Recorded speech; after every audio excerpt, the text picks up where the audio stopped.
Hi everyone, today is June 25th, 2017, and this is the Duel Assessment, your podcast for Yu-Gi-Oh! Duel Links. My name is Green Ranger.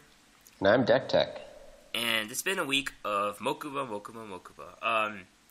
He started off the week, and everyone's been farming him just because he has pretty desirable rewards compared to other farms. New cards, and we've both been participating in the farm and doing other stuff in the Duel World. So, Deck Tech, what have you been up to?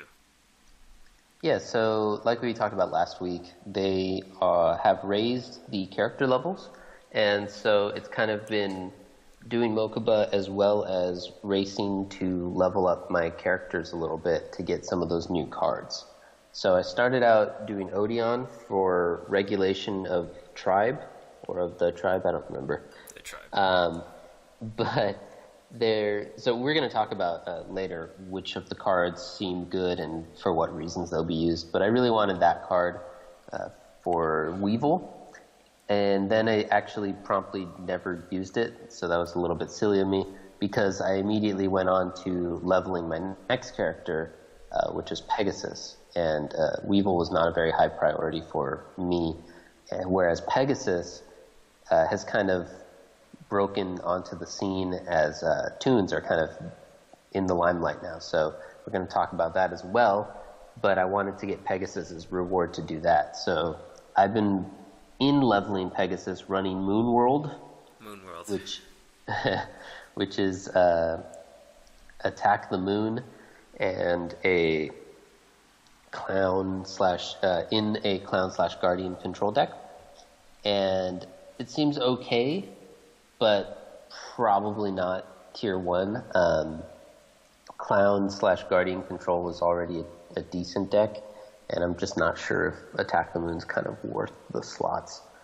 I've also been playing a bit of dragons. I kind of started out the week playing dragons and thinking that I was going to play more dragons, but then I ended up focusing on Pegasus, and he doesn't have as much synergy with it. But since I'm grinding standard duelist, I might as well kind of just plug over the dragon stuff into Pegasus, right?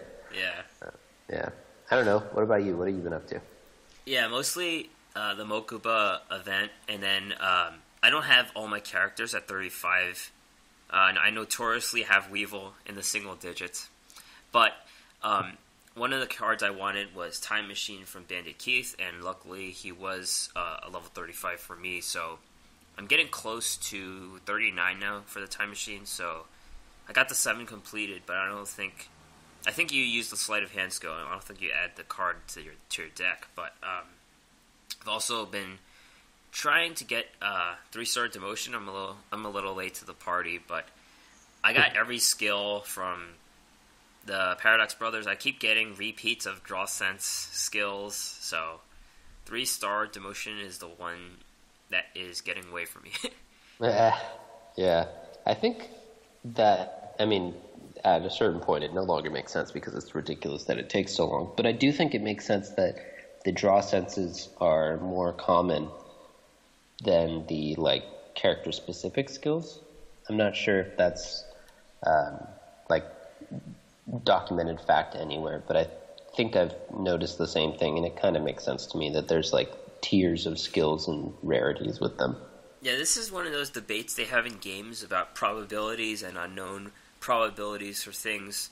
And I know in China they have it's required by law to say what percent your loot box gives you. And, these skills we don't know. Obviously people have talked about Kaiba and enemy controller, but this also goes to the point of you're trying to get last gamble, for example. Yeah. Took forever. So, yeah, we don't know what the probabilities are. They could all be the same, but it doesn't seem that way from our experience. Right. All right. So we're going to talk a bit about the dragons and the Toons later on in the show, but first we're going to catch up on the Reddit tournament that happened last week. And this was the first one where Crimson Kingdom came out before the new cards from Mokuba and also from the level 40 duelists. So the tournament showed that there were 33 people who entered the tournament, and so I guess it's more limited. and 7 brought standard Harpies, while 3 brought a Harpy hybrid deck. There's one called Harpies Garlandorf, so I guess it has Garlandorf in it. Yeah. Sounds like the guy from Zelda. Right, yeah, Ganondorf? Yeah. 3 people brought Handless, made popular by Decade. I guess it's Decade, not Decayed. Pronouncing it wrong the whole time. 3 brought Gravekeepers. 3 brought 3-star Demotion. And then all the other decks had 1 or 2 different entries, and there were no Weevil or Taya burn decks. We don't really know why, but I guess there weren't any. Top 8 decks: 4 were Harpies. No surprise there. 2 Clown Control, 1 Handless deck, and 1 Mako deck. Alright, so we're going to talk about the first place winner, who's a Mustafa 35. He played a Bandit Clown deck, which is a Clown Control deck with Keith's Bandit skill, which lets you take control of one of your opponent's spell zones for the game if you are at 1500 or below. So it's like you're the Vagabond. And he also has some other cards like Amazon Chains Master and Mirror Wall. What do you think about this deck? Fiend Mega Cyber, Tragedy, Curse of Anubis. Pretty interesting deck. Yeah, I think the Curse of Anubis and Tragedy are pretty standard for the Clown Control decks. Curse of Anubis is really good in Clown Control because it both stalls out your opponent and activates your clown in the process, so it's kind of a double value there. Some Clown Control decks even run just the Desert Sunlight, I think it's called, or something like that. The trap that all it does is turn your clown sideways. So the fact that Curse of Anubis also does their guys, that makes lots of sense. The other stuff, though, is pretty interesting to me. I'm not actually sure if this was all specific meta choices and well-planned. I'm not sure how much of this is a specific game plan versus how much is just weird cards and he doesn't have other things that might be more frequently used. The whole using the Bandit skill is interesting. I think it's a nice way to make up for he's only running 2 Sergeant Electros, whereas these decks sometimes run 3. But then again, he also has the Lotus there, whatever this is called. The Locust, not Lotus. Swarm of Locusts. Yeah, so this deck's just overall really interesting. If you're going to use the Bandit skill, I do like using the Amazoness and the Mirror Wall to kind of activate it, because you have to have your HP low. And all in all, it's just a really interesting version of the deck.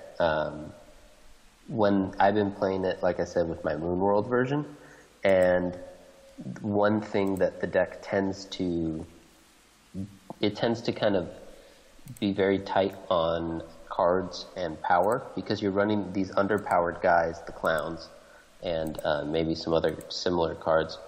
And the whole point is that they kind of combo and synergize well with your spells and traps. So if you get the things in the wrong order, or if you just kind of run out of cards to activate them, then you got a deck full of kind of weak individual cards. And he's kind of upped that a little bit with the Fiend Mega Cyber and the Leotar and the Displaced. Yeah. So it's a really interesting deck. I know that this tournament report, which we have in the show notes, the link to, has a few VODs, so maybe I'll have to check it out and see how it played exactly. Yeah. Second place, DennisEG used Handless Clowns. It says Mind Scan, but in the picture it says Balance, so I'm not sure what skill he actually used. It says Pegasus. It must have been Balance then. That's my bad. So Handless, obviously, Swift Gaia. But he also had some of the cards like Toy Magician in it. Otherwise, some of the regular clown cards, like you mentioned, Desert Sunlight, Dream Clown, Curse of Anubis. No Tragedy. Flash Assailant for the Handless as well. Third place, Red Lotus Harpies. This is hold on. Oh, Before we we skip over this one's also kind of a weird list. The second clown deck. I have not yet seen the combination of handless and clowns. I've seen some clowns run Swift Gaia because clowns tend to be a little bit handless just naturally as a result of you have to run a lot of kind of combo interaction cards like I was just talking about. And so you end up losing a lot of card advantage in that way. So Swift Gaia makes sense, and Flash Assailant also is interesting in there because it helps take advantage of that handlessness, and it also is the solution to I was talking about how the deck tends to have lots of individually weak cards, and then this guy also is flipping that on its head a little bit. And then he's also kind of got some further interesting choices in here, in that he's only running one Sergeant Electro and no other back row stuff, which is an interesting choice. And then does Toy Magician do that? I don't know what it does. Yeah, Toy Magician. This is the first time I've seen it. Right. Yeah, I was going to get to that. I forgot what the actual main effect is, but I think you're right. It might do something about it. The reason why it's in there also is that you can play it in your spell and trap zone, and so that kind of goes to the handless nature. Right. Oh, that's cool. Yeah. And then he's got one of each of the main tech cards, where he's got a 4-star Ladybug and he's got one Dark Possessed Soul. It's just a really interesting list. Half Shut is in there, which isn't really a tech card so much as just to protect your Clowns card, but let's see. What's Toy Magician do? It does destroy field spells, but it's just like one or two of them at a time, depending on how many Toy Magicians. You have to flip summon them. Okay, right, yes, that's right. So it's limited. It's limited back row. Just destroys like one at a time. Yeah, well, and it's also flip summon, which is also itself a little bit limited. So I don't know. It's an interesting combo. I like it. In my experience, was running into some issues where I was kind of running out of steam. So kind of combining the handless nature makes a little bit of sense there as well. And then the last thing I thought we should note is that his sideboard has 3 Supremacy Berries in it. So I think that was a nod to Taya Byrne, mostly because if you look at the clown control list, even his version, which is a little bit more aggro, almost the entire deck is for monster control. So if you're running against a deck like Taya Byrne that does not really rely on monsters very much, you've got a whole lot of dead cards. So if you think it would make sense to me that would be maybe one of his worst matchups, and so that's maybe why he's put those 3 in there. Of course, as we heard at the beginning, there weren't any Taya Byrne, so it ended up not really working out for him in that sense. But anyway, that's all I had on that one. Cool. Third place, PolarBearintheSun with the Red Lotus Harpies. We've seen this guy before, and this deck runs 2 Knight of the Red Lotus, 9 normal monsters, which include Sonic Duck, Dunamis, Blazing Apache, and Harpy Ladies. 3 Order to Charge, 2 enemy controllers, Heart of the Underdog. And you can talk about the Red Lotus, how it works with Harpies. It seems like it's an emergent deck, or if it's already a really good deck. Yeah, I think Red Lotus is really solid in those decks that already relied on using normal monsters, like for Order to Charge effects and for enemy controller. I guess mostly just for Order to Charge. But those decks included Harpies and Dinos and, let's see, what else runs it? Some of the Desert Twister versions are running that shell. So I think it's really solid in those decks, just for its general card advantage. But in Harpies, it's kind of a double value, because if you bring back a Harpy with the Red Lotus's ability, which it allows you to do every turn, you get another Harpies Hunting Ground trigger from that Harpy. So running Red Lotus Harpies might be the best place in which to run Red Lotus, outside of perhaps some sort of specialized combo deck specifically built for it. But of the archetypes that already kind of exist and are popular, I think Harpies is the very best fit of an already powerful card that fits well in lots of decks, but I think Harpies is the best one. If the number one deck didn't need more weapons. Yeah. All right. Fourth place deck is PandaJin, and this is just the regular handless deck. Runs. It's almost identical to DK's deck. Smoke Grenade, eliminating the league. The same monsters, Flash Assailant, Swift Gaia. Yeah, I think Gearfried and Smoke Grenade, I guess that's kind of... I haven't memorized DK's list, but I think the only difference between this one is that he's using 2 of the field spell, the Chaos, whatever it's called. Gateway, yeah. Yeah, and 1 eliminating the league. And if I were to guess, I would say that's just because he bought that set through once instead of twice. Because I'm doing the same thing in all of my handless decks. I only have 2, and it feels fine. You don't want fewer than 2, but you also might not want to buy through the set a whole other time just for 1 more of those. Yeah. All right. So we have the link to the full report of the winners, and you can check out the decks. And there's going to be another Reddit tournament today. So they're actually having it in back-to-back weeks. Typically, they alternate with Games Plus Gamers. But I guess they felt like doing it again, so we'll talk about that next week. Alright, so the next item is there's an official Duel Links manga, which is a comic, Japanese comic. And I found it on Sunday night, just like hours before the maintenance and hours before Mokuba was released. And it's pretty cool. Both of us can't read Japanese, but we could tell from the pictures that the character discovers Duel Links. He sees it has like 4.5 stars on Google Play, so he decides to install it. And he interacts with the characters, the legendary duelists, and he faces the final boss, the King of Games, who is a My Valentine Harpies deck. And he's playing Weevil, and then he loses.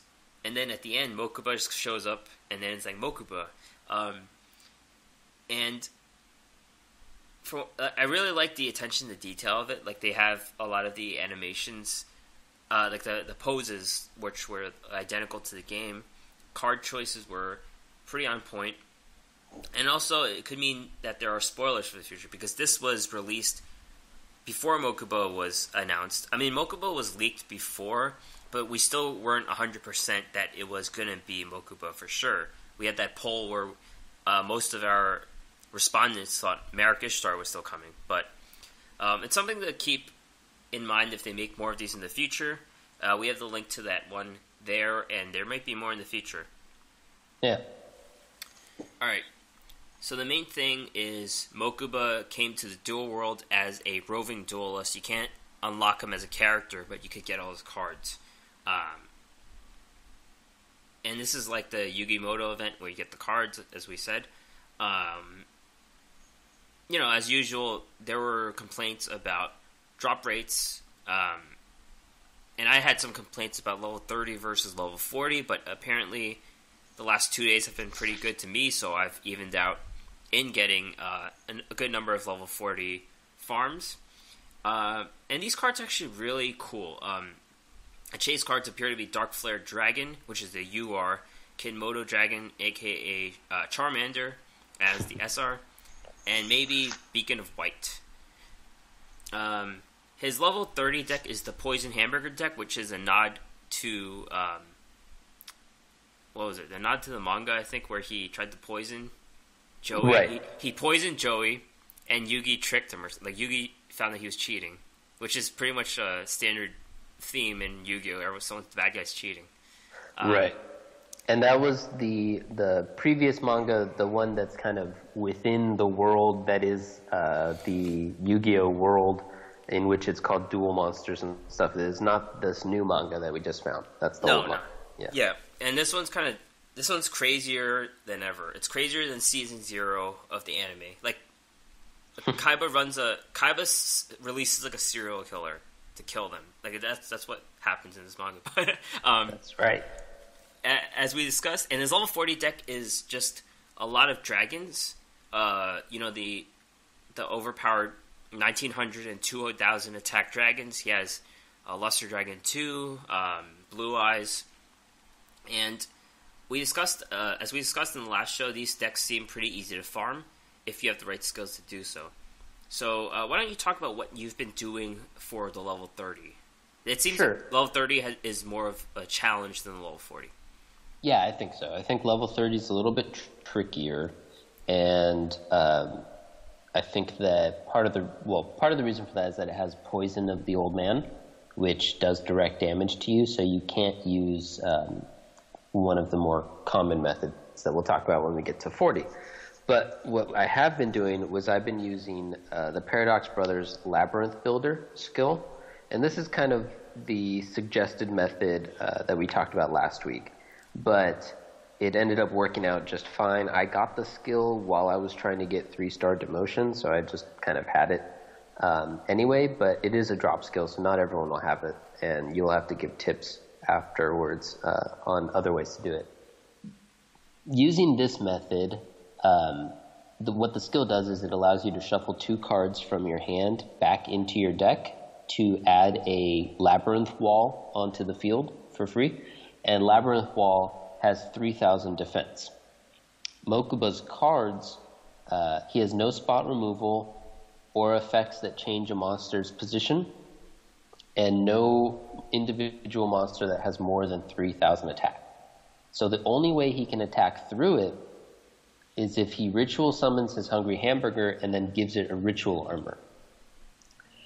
So you run I run 2 ready to intercept, or ready for intercepting, which flips the hamburger face down, and I run 3 Emperor's Holiday, which just negates the effects of equip cards.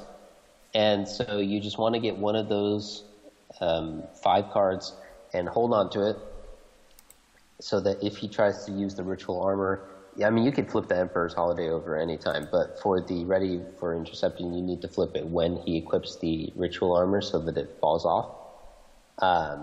And then after that, he has nothing that can attack through your guy or otherwise get rid of it, so you can just stall until the end of the game, and at which point you do your finisher.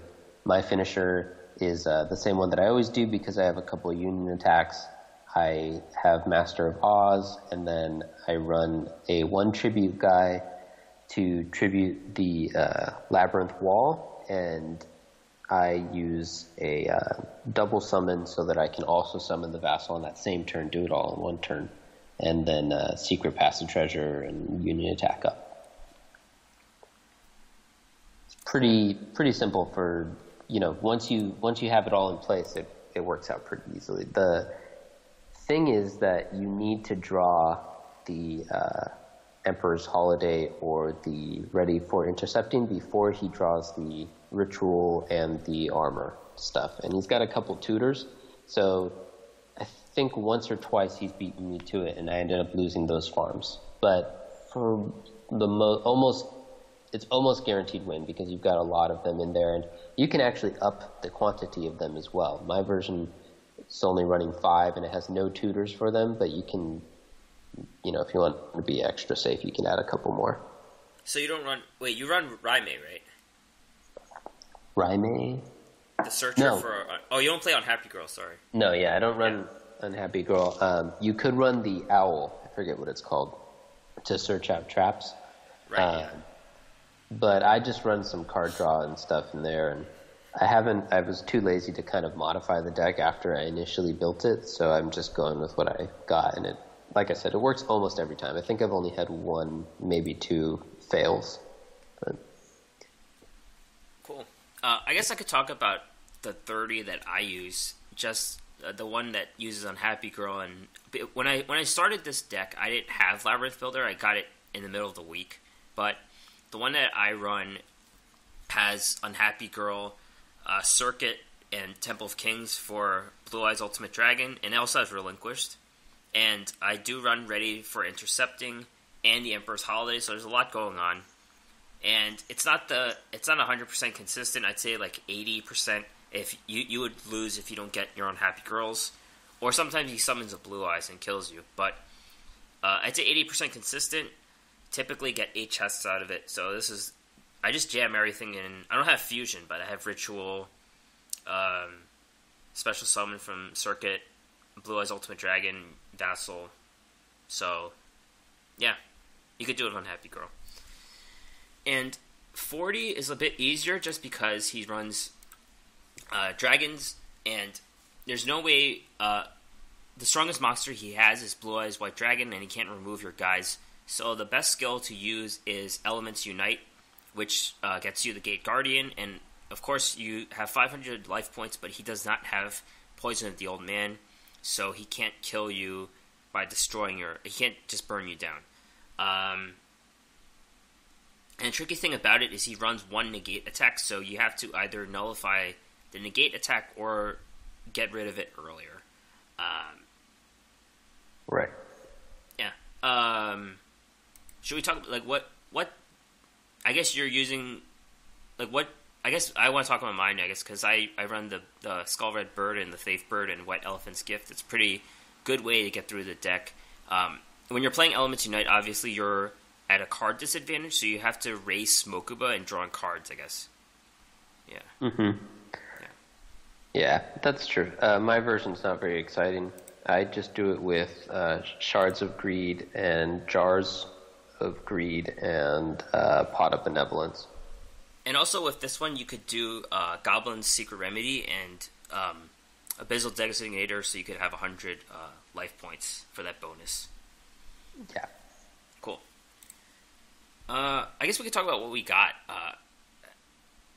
Have you got any good cards from him so far? Yeah, and sorry, before we do that, I think our friend Vegas Canuck on Twitter said that he was using the Unhappy Girls on 40 as well. So it's I think it works for both. Although the Elements Unite is just their skill they come with, right? Yeah, it's just more dangerous, I guess, because he has such strong monsters. Yeah. Yeah. So. Yeah, I think you'd probably want to do the Elements Unite. But if for some reason you don't, you can try the Unhappy Girls. In terms of the drops from him, I've gotten a bunch of the Kidmodo Dragon, like 5 or 6 of them, but only 1 Dark Flare Dragon and 1 Beacon of White, and I don't really care about the other cards, so I'm not sure what the other ones were. He seems to give out a ton of rare cards. Sometimes the farms just get like nothing but rares for me. Oh, yeah. Yeah.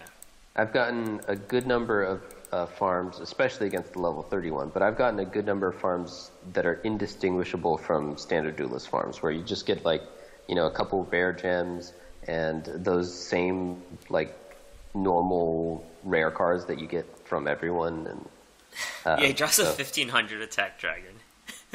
Yeah, those ones. Well, even sometimes you get just like the whatever he's called, the Crimson Ninja and stuff. Those cards that just everyone gives out. Yeah, so level 30s are just horrible. Yeah, so that it's definitely a little bit frustrating in that sense. I've been doing almost all perfect farms, and I probably check my phone for him way more frequently than the average player does, and it seems like there's a very solid chance that I'm not going to get all the drops from him. And I guess that's not surprising from previous ones, because I haven't ever gotten all the drops, a complete set of all the drops from Super Joey or from Yugimoto or anything. But this time it's a little bit more upsetting because I actually really want the Dark Flares, and I was lucky to get the Kidmotos, and I got them early, which is why I was playing some of the Dragon stuff earlier on the week. But I just really hope I get those Dark Flares, or at least one more, because I feel like with 2 I can do a lot, and I can probably build a deck using the 2, and it'll be just about as good as if I had 3. I'm not even sure. I haven't really looked into what other people are using, so I don't know if 2 or 3 is the correct number. But I think 2 with that card is good enough. So I really just want one more before he leaves us. And I was talking to Deck Tech privately, and I was saying how Dark Flare seems like a deck builder's dream, even though it's it's Kinmodo is obviously a much better card, but Dark Flare you could just do so much with it. You could just because it involves all attributes of light and dark, and that's a lot of cards that opens up deck building choices. Yeah, seems super fun. So I'm really, like I said, really hoping I pull one more. Yeah, fingers crossed. We can all send Deck Tech your energy. Yeah, send me your energy. You didn't say what you got though, right? Oh yeah, I got my Dark Flares pretty much within the first 2 days, like all of them, and then you especially send me your energy specifically. I'm low on energy. I did get one Kinmodo, and I was looking for the rest, but then I got the other two by yesterday or the day before. So I'm all set. I did get one Beacon of. I don't know if I got Beacon of White or the other one. One of the Magic cards I have one of, and then I got two of that. The Flame Dragon. I don't know what it's called. The one that's orange. Yeah. Yeah. Go ahead. Well, I was just gonna say one of the Magic cards, the one that's not Beacon of Light, is just useless. Oh, the drawing one? Yeah, the drawing one just seems really bad. Try to find that card. I think the drawing one was only in there so that you could get a bad super rare also.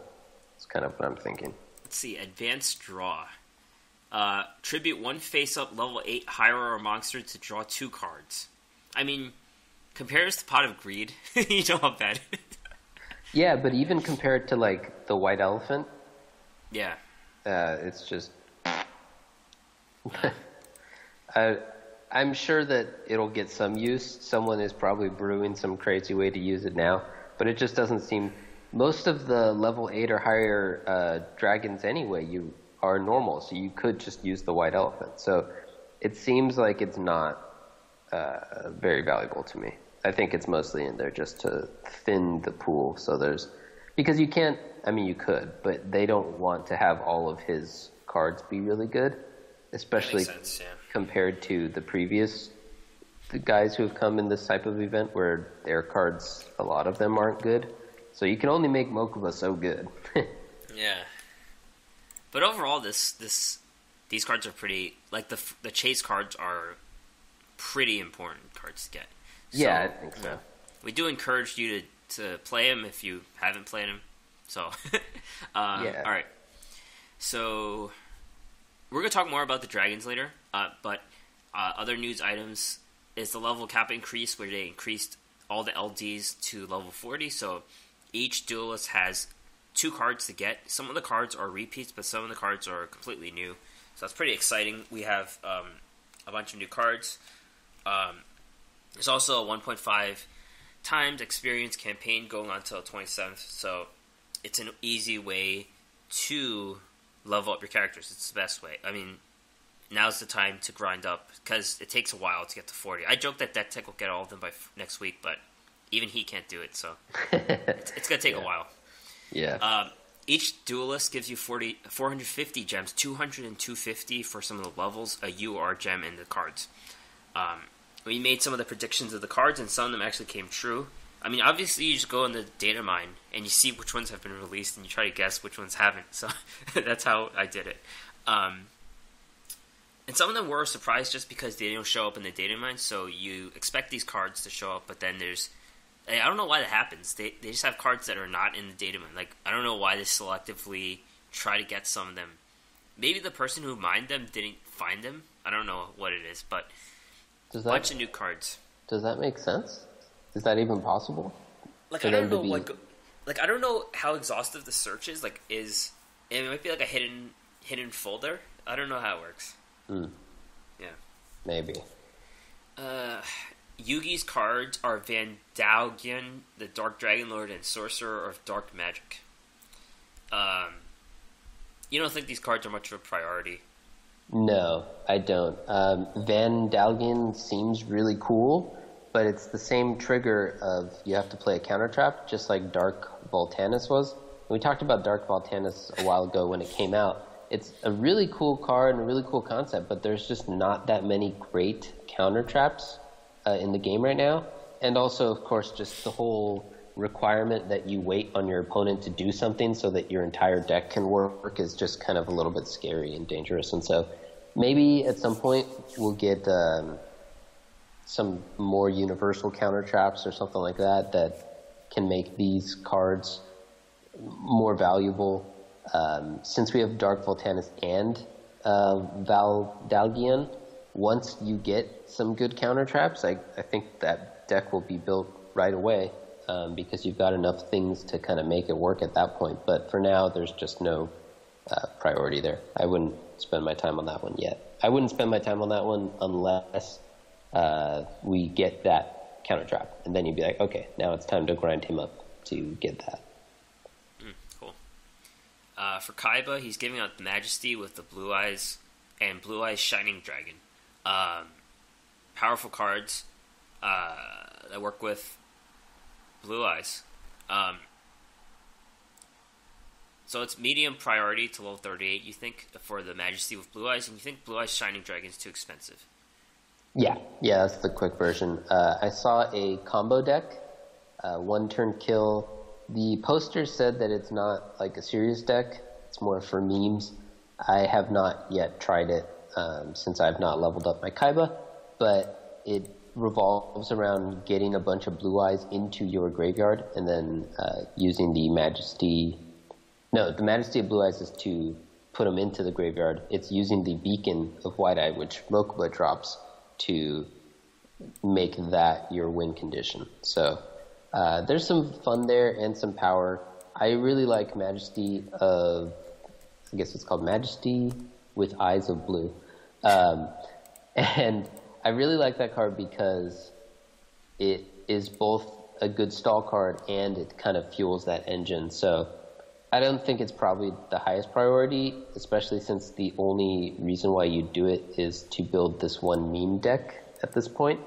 And the Blue Eyes Shining Dragon is extra not a priority because in that deck, the only reason why the Blue Eyes Shining Dragon is in that deck is to put it into your graveyard. So if you have a Blue Eyes Tomb Dragon, or whatever it's called, Tomb Blue Eyes Dragon, that one will have the same effect. So even if you want to build this deck, which is pretty cool, and we put it in the show notes, so you can have fun with that if you want to, even then I wouldn't level up Kaiba to 40 because I have the Toon one, and it does the same thing.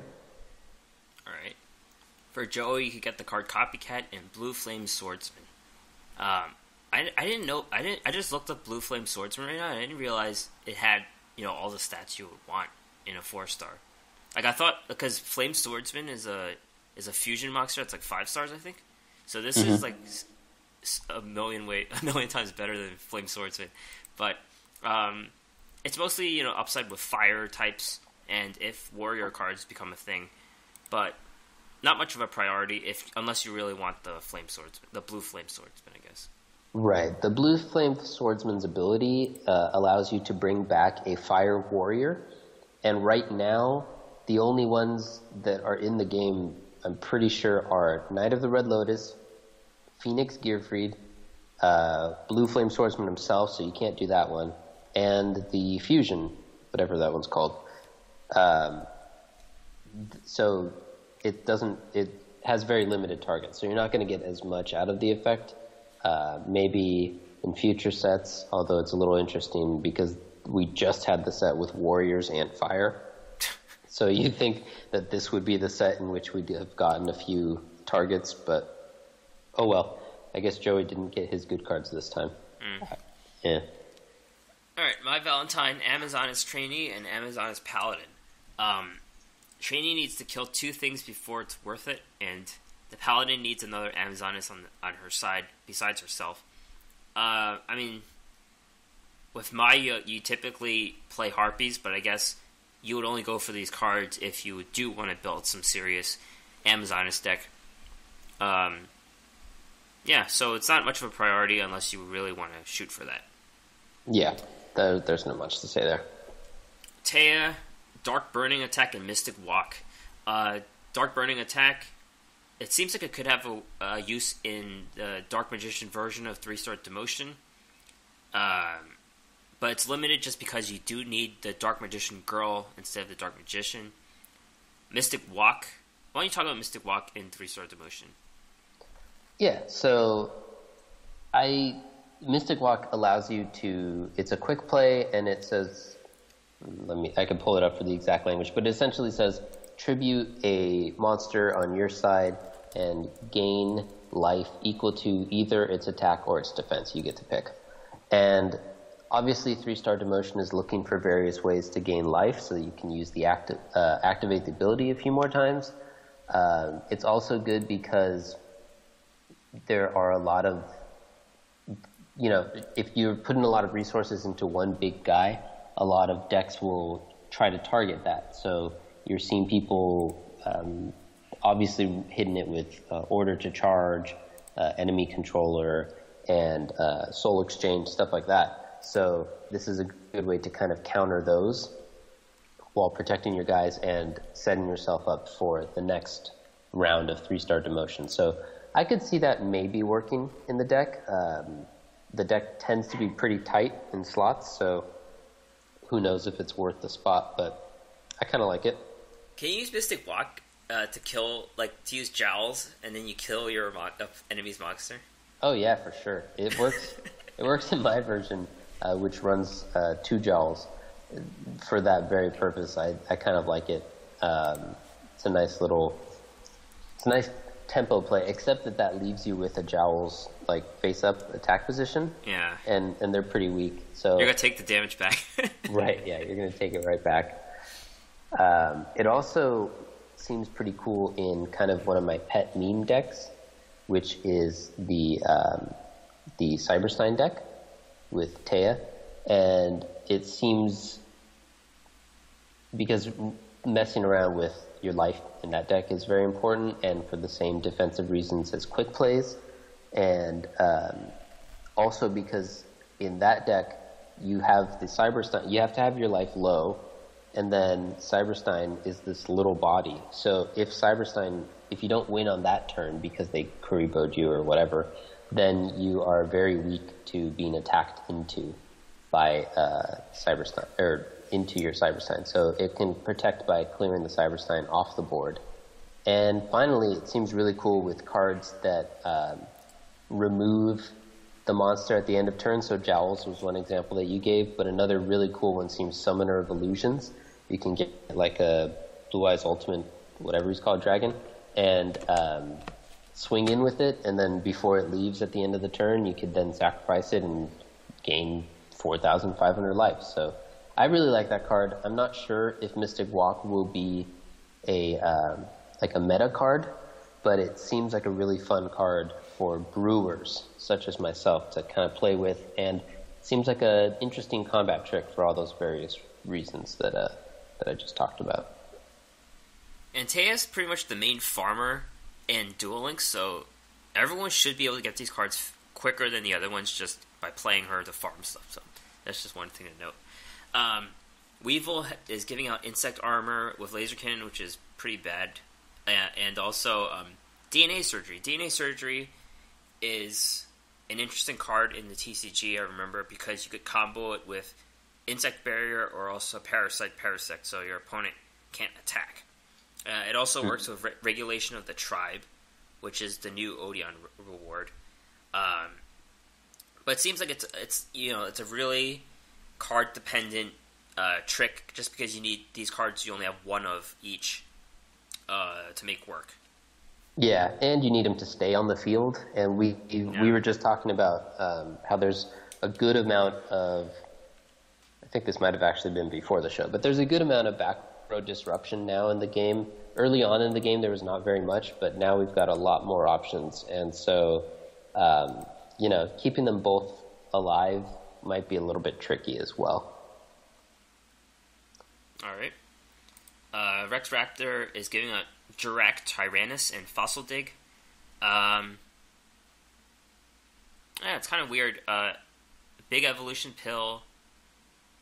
Wait a minute, Fossil Dig. Oh, Fossil Dig. Whoops. Fossil Dig lets you bring back a dinosaur from your graveyard, I believe. No, it lets you find one in your deck. A level 4 or lower, I think. Level 6 or lower dinosaur from your deck to your hand. There you go. And Jirac Tyrannus is a 2,500 attack monster. And you could ramp it up to 3,000 and also gains attack when you destroy your opponent's monsters. I mean, with the problem with Rex is he already has all those 4-star guys, and he also got the Cabazols, so it's hard to fit in an extra card for his deck. I mean, the version I've played fooled around with Black Tyranno, but I don't even know if that's the best version. So maybe you could try out the Drac Tyrannus in one of the slots, but the 4-star normal monster version seems solid enough, I guess. Yeah, I think. I think the normal monster 4-star aggro kind of version is the better version than I would call it like ramp version. But if you want to play the ramp version, I guess this would be 1 or 2 tools for you to do so. Yeah. Mako Tsunami is giving out Beautiful Princess and Fish Depth Charge. Yeah. Both cards are Fish synergy cards. The Tuna Princess is a tutor effect, and it could search out cards like Hammer Shark, Needle Sunfish, Piercing Moray, Unshaving Angler, and the Gemini monster. Is that the Ray? I forget what. I forget what it's called. It's the Manta, right? Yeah. Yeah. Both cards are pretty strong in Hammer Shark Mako. A deck that's a pretty good deck. You see it in tournaments. Timmy runs it, for example. I think he was the first guy to make the deck. But these are pretty good chase cards if you want to play the Hammer Shark deck. Yeah. The problem with that is, and the Hammer Shark deck in general, is that it really wants you to have at least 2 copies of Yomi Ship, maybe 3, and you might also need those Needle Sun. What is it called? Yeah, Sunfish. Needle Sunfish. And so it kind of wants you to buy through Age of Discovery a couple times. And so, that sucks. Yeah, if you haven't done that already, you might not want to run that deck. So it's a really high priority if you're running that deck, but not so much a priority if you're not. All right. Bakura is giving out Goblin Zombie and Dark Ruler Hades. Hades, I guess. They censored Hades. Goblin Zombie is one of those cards that I just always like, just because he does 2 different things. He could burn your opponent's deck and also serve as a tutor. But the problem with Goblin Zombie is that there aren't any zombies below 1200 worth playing. 1200 defense worth playing. Even the Vampire Lord has more than 1200 defense. So right. There's only the best thing you could get is like Despair from the Dark or something. So that's the problem with Goblin Zombie, but now you can get 2 of them. And Dark Ruler Hades is a really strong monster for Fiend decks. Possible use for 3-star demotion, maybe? Maybe. I think what it matters is whether, like, if you're putting in 3-star, you'd want there to be other Fiends for him to benefit as well. Yeah. And I'm not sure if there are other Fiends that we'd want to play. Well, there's the Fire Fiend that lets you draw a card, and then I saw a version of 3-star demotion that ran like the Fire Fiend and a couple other Fiends, and ran Necrofear kind of at the very top end, which was an interesting choice. I haven't been able to test it to see if I like it more or less than the other versions, but I guess maybe that guy will be trying it out. Yeah, so that's the card you really want to get, Dark Ruler Hades. Yeah. He's giving out one copy, so not a bad chase to get. Yeah. Bandit Keith gives out 7 completed in Time Machine. 7 completed only works with machines, but it's a 700 boost, so it's something. But you already get it with the skill, sleight of hand skill. So you get 2 7 completeds with that skill. So, but Time Machine is an interesting card, just because it works for friendly and enemy monsters, and it could abuse effects for monsters that go to the graveyard and search for things. So you could double search, for example, and enter the field effects like Harpies Hunting Ground. It's better than a card like Call of the Haunted, because it's tied to the existence of the trap card, but this card, you bring your monster back and that's it. Like, he doesn't go away next turn. It's better than Regretful Rebirth. Yeah. Ishizu Ishtar is giving out Drag Down to the Grave and Mudora. Drag Down to the Grave isn't really good because you wind up with negative card advantage, but you can get to control what you discard. Has a risk of being a dead draw after the first couple turns. And Fairies, Mudora is a pretty strong monster for Fairies, but it's not really a deck right now. I don't think it's really a deck right now, or it's too expensive to compete with. Yeah, I don't think it's a meta deck, and even if it were a meta deck, very few people would be able to play it because you need 3 copies of Dunames, and you need, you're going to want, I forget what the other one was, but there's a bunch of ultra rares and super rares that are kind of the best cards for Fairies, and most Fairies are pretty bad, and then the only good ones are the super rares and ultra rares, so it's a pretty expensive deck. And I'm pretty sure that even once you get all the pieces for it, it's like tier 2 or tier 3. So I would not focus on doing that. Doesn't seem worth it. Yep. Odeon gives us some interesting cards in the Regulation of the Tribe and Magic Planter. You really like these cards, right? Yeah, I think I probably like them more than most people do. We talked about Regulation of the Tribe a little bit before. It's a cool little stall card. There's some natural value because this game kind of encourages certain decks that have all one class, like the Dinos and Gravekeepers are all spells. What are they called? Spellcasters? Spellcasters. Yeah. And there's a few. There's Fairies, and so it's got a little bit of inherent value, but mostly it's for that combo. And we don't know if that combo is all that good, but I was excited to try it, so I got it. Magic Planter is also really cool. It combos, it requires you to sacrifice a continuous trap, and then you draw 2 cards. So it combos really well with Dimension Gate. That's just incredible value right there. But there's not too much else in the card pool that it really combos with. I looked through it a little bit and I didn't really find anything else that I would want to do it. There's some cards that are okay. I guess I can do that, but at that point you're sacrificing 2 cards just to draw 2 cards, so it's not really worth it there. So, it's almost like Pot of Greed. Yeah, almost. So I would say it's probably a low priority unless you like to play with kind of weird cards like I do and build weird decks and see if you can come up with something to break the game. Alright. Pegasus is getting up Mimicat and Toon Kingdom. Mimicat already existed, so you're getting your second copy, and Toon Kingdom's a new card. Pretty important if you are playing Toons, and it seems like Toons are catching fire as being a meta deck, so you're targeting Pegasus.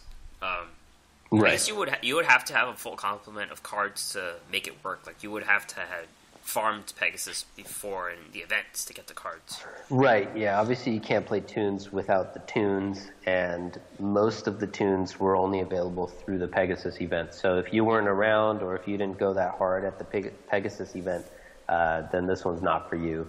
The card's useless if you're not playing Toons, so you wouldn't go for it. But if you do want to play Toons, or if you just want to play like the best decks in the meta, this might be one of the ones that you want to focus on. Alright. And finally, the Paradox Brothers are giving out the cards Ante and the Lost Guardian. Ante is an interesting card. Each player reveals 1 card from their hand, and if 1 card is higher level than the other, the card with the lower level is sent to the graveyard, and the player who revealed it takes 1,000 damage. It's a really fun card, right? It's fun, but is it worth it? No, right? Yeah, I don't think it's worth it. There was a bit of a debate on Reddit about whether this would be good, and there's a couple reasons why it's probably not. One of them is that the dual goals don't really work together very well. The decks that are trying to burn you out that would enjoy the 1,000 damage don't run big guys very often, so they're not going to succeed. Another problem is that your opponent gets to choose the card that they are revealing and possibly discarding, and so they can either choose a card that they don't care if they discard, or they can even choose a card that's good if they discard. There's a few of those, and a few decks that want to discard stuff. So there's some weaknesses there. I don't think this is a top tier card that we'll see very much play. It's more of a mind game card, I guess. Yeah, and I'm sure some people will have fun with it, and it'll work every once in a while, but it doesn't seem worth it. If you lose, then you essentially just lose the game, right? If you ante, then you're down 2 cards, and you take 1,000 damage. Like, that's just game over right there. And the other one, the Lost Guardian, doesn't really seem like it's very good. It requires a lot of setup. It's not as... I think it's not as good as Cocoon or Big Shield Gardna if I want a stall card. Yeah. So these are a little priority, but the Paradox Brothers see a lot of play, so you might just get them anyways, just by playing them. Yeah. Yep. Alright, so a big news item is that some players are unable to play ranked. The button disappeared, the ranked play button, and there is a thread on Reddit. People were having these issues. Konami hasn't reached out to us about it. And apparently Roland screwed up something bad. And you also caused some mayhem too, right? I did, yeah. So this started, I don't know, probably 11 days ago now, something like that. And I never saw a announcement that it had been fixed, but I really kind of figured that it would have been fixed, 10 days later. But that's when the Reddit post came up, and apparently it had not been fixed. And it's still spreading. Because when we messaged, so we saw the Reddit post, and I tweeted something out through the shared account, asking some of the top content creators who we happen to follow on Twitter, as well as Konami, like what was going on, if they had any more information about it. And one of those content creators, Darman, jokingly kind of replied like, "No, I don't know anything about the issue, but people, you can borrow my button if you want because I haven't really played in a while," or something like that. He hadn't been playing in PvP. So he shared a screenshot and said, "You could take my button." And then, I don't know, an hour or two later, he sent another reply and said, someone actually took my button. So after he had jokingly offered it up, he caught the bug, and his button disappeared as well. So I don't know how it happens. It seems like the people who were commenting on Reddit said that they were playing to iPhone as well as Android devices, and I don't know what's going on there. Hopefully Konami is working on it. I assume they still are, because why wouldn't they be? They didn't respond. We added them in the tweet, but they didn't respond to it. They haven't announced the schedule of any fix or what sort of compensation those people who have been affected will get, but I'm sure they'll get something, especially if they've been unable to play for like a week and a half. It's not good. Yeah, this is one of those 100 gem weeks where you have to duel 5 times in PvP to get 100 gems. So, yeah. Yeah, that sucks. Maybe we could all get compensation, like the usual. Yeah, maybe. Might be easier for them. Yep.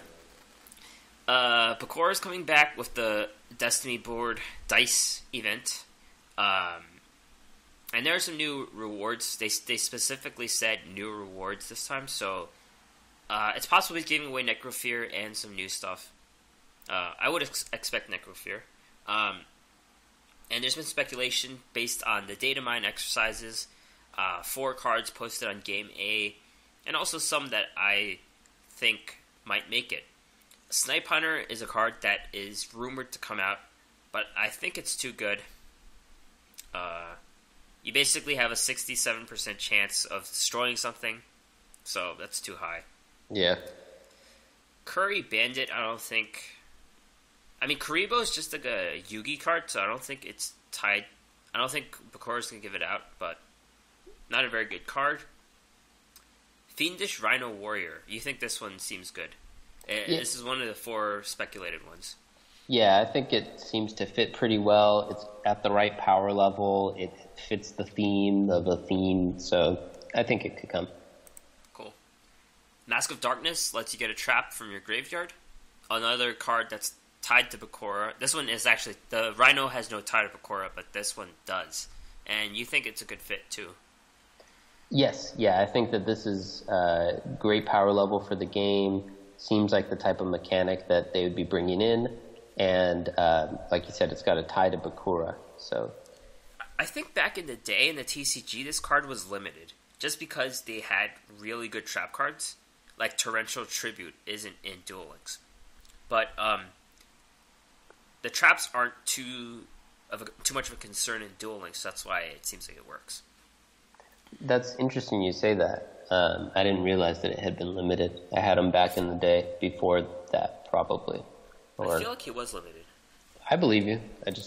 It wasn't when I was playing. All right, I'm gonna look it up. Mad Reloader. I think this one was not posted as one of the 4 speculated cards, but I think it's good just because it works to make Necrofear relevant, and also you pointed out it works well with Kid Moto. Yeah, seems fun. Other cards, Opticlops, 1800 Attack Fiend. Do you think it's time for this card? I think it could be time for this card. We're getting a lot of 1800 stuff now.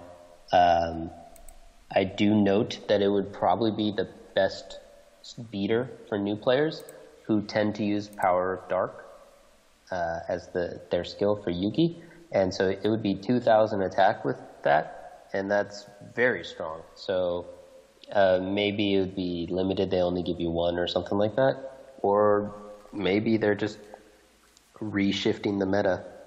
I think it's possible. It's possible this card will show up, and it's also possible it might be saved for Merrick. I don't know. No reason for that. I'm going to skip some of the other ones, but the Dark Door would be an interesting card. It allows... it's a stall card that lets... You can only declare 1 attack each turn for both sides. So, you said it's pretty strong with Big Shield Gardener. Yeah, I think so. Yeah. It's possible it's not going to be shown. It's just a card the AI used last time. So, very possible. If it's too good, it's probably not going to show up. Yeah. All right. So, now we're going to turn over to the Duel School and the 4th rate decks. And we're going to talk about 2 decks. Toons. Long ago, we interacted with Andrew from Reddit. And he said how good Toons were, but we didn't really... buy into it, I guess. Now he's right. He's predicting it right. The Toons are pretty strong. They're coming into the meta. People are using it in high levels. Why don't you talk about Toons and what has been going on with Toons? Yeah, so I haven't yet played it because I have not yet leveled my Pegasus up to 40. But I've been following a lot of posts on Reddit about it. There's been a Duel Links meta write-up about it, and it seems like Toon Kingdom is just making Toons happen. And the Toon Kingdom is just crazy powerful, so it makes sense that would be the case, that maybe you just need this one really powerful card that you can search out and stuff to kind of make the archetype work. And maybe it was close before, and Andrew was kind of onto something. It just wasn't quite there, but now for sure it is. And so what Toon Kingdom does is when you activate the card, you banish 3 cards from the top of your deck face down. It counts as a Toon World, and your opponent cannot target Toon monsters you control with card effects. If a Toon monster would be destroyed, then you can banish 1 by battle or card effect. I don't know how else you would destroy something, but just in case. You can banish 1 card from the top of your deck face down for each of those monsters instead. So it essentially makes your Toons indestructible. They can't be stolen by effects that target them, and it counts as Toon World, so they get to attack directly. Yeah, it's crazy. Which is one of the reasons why you run Toons. So you can run Toon Kingdom, maybe a Toon Table of Contents. I think we got 1 of those for leveling Pegasus, I think. Yeah. And you run Planet Pathfinder, which allows you to find a... field. Thank you. A field spell. And then you run, maybe, I've seen some versions run Restart. So essentially you have a bunch of ways that you can draw it and start the game out, hopefully, with that card. Then you just run Sorry, some versions also run the owl. What's that owl called? There's an owl that allows you to find a field spell as well. Owl of Luck? Yeah. And so you have all these ways to get the card and start out with it. And then you can play your very strong fiends, and they're protected for those, or sorry, not fiends, Toons. They're protected for all the reasons that we just said. You would probably want to run, I'm seeing some versions run Judgment of Anubis, whereas some versions run Magic Reflector as ways to protect the Toon Kingdom. And, you know, once you start attacking with the Toons, it's probably game over pretty quickly. So I've seen, essentially that's the core of the deck, and then there's some tech to go with it. So I've seen some versions run Harpies so that you can kind of naturally counter Harpies Hunting Ground, because that seems like a card that would kind of give you some trouble in terms of multiple chances to beat to kill the Toon Kingdom. And sorry, the deck list that I was trying to pull up isn't coming up. But anyway, I know mostly what he's got here. I've also seen some a version that was running Wonder Balloons as a counter to the other Toon decks, because apparently it's gotten so powerful. Some people are calling it Tier 0, which is of course better than Tier 1. Multiple people were posting that they had gotten to King of Games on day 1 of the season with it, and so you're seeing a lot of Toon mirror matches. And so some people are protecting against that with Wonder Balloons to kind of make sure that you win the battles. And some people are refilling their deck. I saw one person was talking about how he was running a localized tornado to put cards back into his deck, because once you've both got your Toon Kingdoms going and your Toons are running into each other, because the Toons can only attack directly if the opponent does not have Toons. So once your Toons are running into each other and destroying each other, then you're losing cards off the top of your deck fairly quickly, and the first person to deck out loses. So one of the key cards for those battles is Toon Summon Skull, who's probably one of the biggest Toons that you can have. So let's see, is there anything else to talk about here? Pot of Benevolence is another option. I've seen a lot of people running Soul Exchange as well, and that seems to work well with Toons.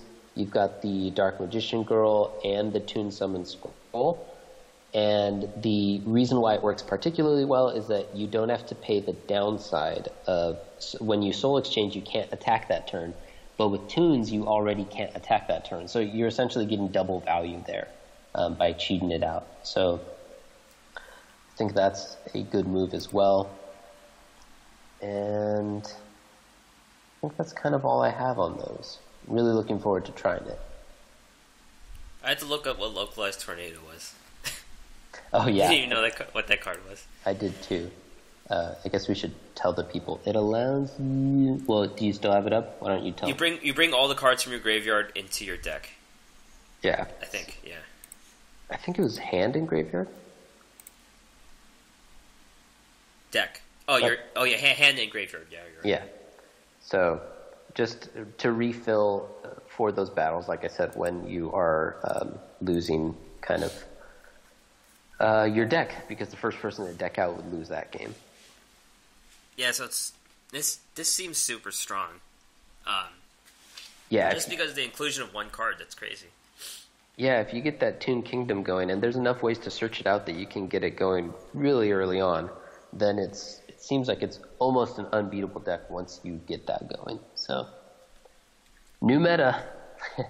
Yeah, I'm fine. It seems like a really aggravating way to lose, but something new is just a shot of energy. So yeah, I'm okay with it. Yeah, it's probably not going to be super common because it takes a lot of work to get him to 40, and you needed to already farm all the Toons. I barely have enough. I only have 2 of the mermaids, for instance, but I think it's kind of good because when it initially came, the Toons weren't very good, so I still farmed it and did everything I was supposed to do, but I wasn't like going really hard at it. And I think a lot of people weren't around the first time and might not have gotten all the cards they need to get. So I don't think it's going to be everywhere like Relinquished was when Relinquished came out. So we'll see. Yep. All right. I guess we could talk about dragons for a little bit. With some of the new Mokuba cards, we've been coming up with different ideas for how to use dragon decks. I guess I'll talk about mine first. So I got the Dark Flare Dragons and the Kidmodo Dragons, and I was thinking of a way to use them. Dark Flare Dragon obviously is a free tempo card you could play by removing a Dark and Light monster from your graveyard. So it's a free special summon. And I thought about Kaiba Man and Blue Eyes White Dragon, so I put those in. Ideally, you would have 3 Sphere Kribos for the Dark monsters, but I didn't have enough of them. So I put in Dekoichi the Frightening Locomotive as a way to draw cards and also as a Dark monster. I have Kidmodo Dragons as well, so they could get a free Dark Flare Dragon out or a Blue Eyes. So I'm trying to build something like that. And one of the cards that caught my eye was Wingbeat of a Giant Dragon, which allows you to send one of your level 5 dragons back to your hand and destroy all spells and traps on the field. I wasn't really sure if this was better than using Storm and Dimension Gate. Yeah, I mean, it's an interesting discussion that we were having. Storm Dimension Gate obviously has nice internal synergy, but Storm also wants you to run more spells and traps generally, whereas you can kind of play the Wingbeat more or less on its own. When I was building mine, I had 1 Wingbeat in there for a little bit, and it was kind of just on its own. So it clears up more space in that sense, and there's kind of advantages to each as well. What were you thinking? Yeah, I was playing around with both things, and the Wingbeat, obviously is strong if you have 3 Dark Flares, because you could bring it back, and if you have more stuff in the graveyard, it's obviously better, and it clears all spells and traps. Whereas Storm, you would need more traps in your deck. So if I was just running the Wingbeats, I did not have the Dimension Gate, but if you run Storm, you would need more of the trap cards to make it work. Yeah. And I've had success with Dimension Gate as well, so that's the version that I'm trying right now. The issue with this deck, obviously, is if you don't have the dragons in your hand, it pretty much doesn't work because the Kidmodo and the Kaiba Man need a dragon in your hand. So that's really dependent on that factor. So what skill are you using with it? Yeah, so I don't have... I think Last Gamble is the best one. So I've been using the Kaiba one, typically, the Peak Performance. Okay. Yeah, I could see Last Gamble. I could see maybe Restart. And Peak Performance is nice because it kind of makes it... I was running a Dragon version that had some more of the solid 4-star dragons. I'm not sure how many yours runs, but... so it had the potential to just tutor out, or not tutor out, but to cheat out a really strong guy like Blue Eyes using Kaiba Man or something else. But it also had those solid 4-star guys. So I like that Peak Performance lets you kind of play both sides, where you've got this explosive potential, but you're also more of a mid-range deck. Yeah, the Vanguard is an Earth type, and that kind of clashes with the Dark Flare, I think, because I already have Kidmodo, which is an Earth type. So I guess it's like, with Dark Flare, you have to consider which attributes you're running, and there is the version without Dark Flare at all, and you're just using Vanguard yeah, Vanguard's just a solid card, too. Yeah, it is, and it also activates Kidmodo. So since I only have 1 Dark Flare, I guess that's the version that I've been playing with, and I only recently got the Dark Flare as well. So I'd been running that one. I had also been doing a magical merchant thing, which was just lots of fun. Magical merchant like Red Eyes, because you get to fill up your graveyard with guys. It activates your Kid Motos, except for some reason it only activated one, I think, the one time I did it. Even though 2 went into the grave. I'm not sure if I got that correct or if I just missed whatever actually happened. But that was a little bit weird. But it activates your Kid Motos. It allows you to use the Red Eyes Spirit, I think it's called, the trap to return a Red Eyes monster. Yeah. And you've also got just some solid cards there as well. It would probably work better with Dark Flare, so I'm hoping that I can get the one more and try it out. But it also kind of relies on the flip effect, of course. And so it's not as kind of mid-range aggressive as the other ones can be, because you have to be setting stuff and waiting for people to attack into it. So I don't know if that's the best version. It's probably not, but it's also super fun.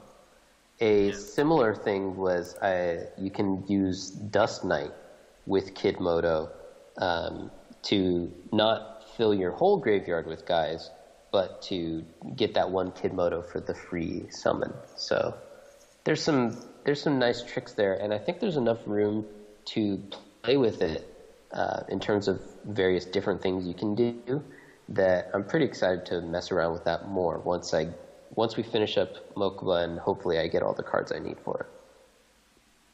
Yeah. So we'll be testing out these decks, seeing how far we get with these decks, and hopefully you get all the cards so you can test them out. One more Dark Flare. Yeah, one more Dark Flare. All right. So I guess we're gonna wrap up for today. Any shout-outs today? No, I don't think I have any this time. Well, to Darman. Let's shout out to Darman for helping us out and for donating his button. Yeah. Hopefully he wasn't gone for too long. Yeah. Hopefully he got back. Hey, I think he got it back. Yeah. So we're gonna wrap up today. Find us on any podcast sites, iTunes and Stitcher. Check out the website at theduelassessment.wordpress.com. We have a YouTube channel if you want to catch up on these podcasts and don't want to subscribe to the podcast. If you don't use iTunes. Patreon at patreon.com/duel_assessment if you want to help us out. Send us an email at theduelassessment@gmail.com. Or you could send us, you could contact us on Twitter, duel_assessment, me at GreenRangerHS, and DeckTech at HSDeckTech. That's right. Thanks for listening, guys.